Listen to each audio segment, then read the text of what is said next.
our YouTube channel. For today's video po ay magbebenta po tayo ng mga baboy. At yung bebenta po natin ay galing dito sa mga biik po namin. Ito po yung mga biik namin. Yung breed po nila ay Petrine and Large White. Ito yung mama pig nila. Ang pangalan niya ay si Ading. Si Ading po ay bibigyan po kami ng 7 biik. Yan po. Itong biik, tapos ayan, ang lulusog po nila. At winalay po namin sila ng 30 days. At ito na po sila nung winalay namin. Ang winning weight po nila ay nasa 12 kilos po. Opo, sila pong lahat ay 12 kilos. Kaya ang swerte po namin kay Ading kasi malakas yung milk na kaya malulusog yung mga biik niya. At ito na po sila ngayon. Ang lalaki, tingnan nyo naman. Siksik, biglig, at ibebenta na po natin sila.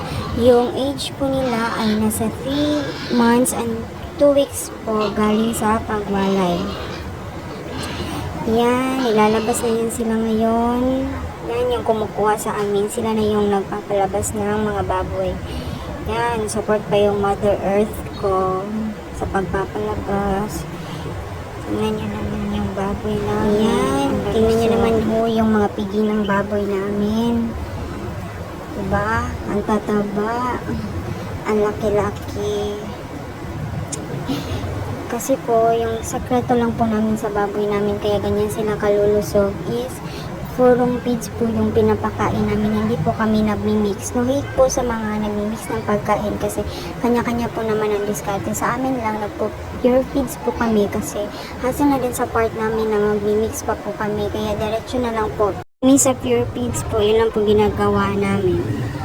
At dito na po tayo, katapos na po natimbang yung mga baboy namin. At ito po yung mga weight nila. Yung una po ay 110, tapos yung pangalawa 111, dalawang 112, at isang 114. Tingnan nyo naman po yung mga timbang ng aming mga baboy.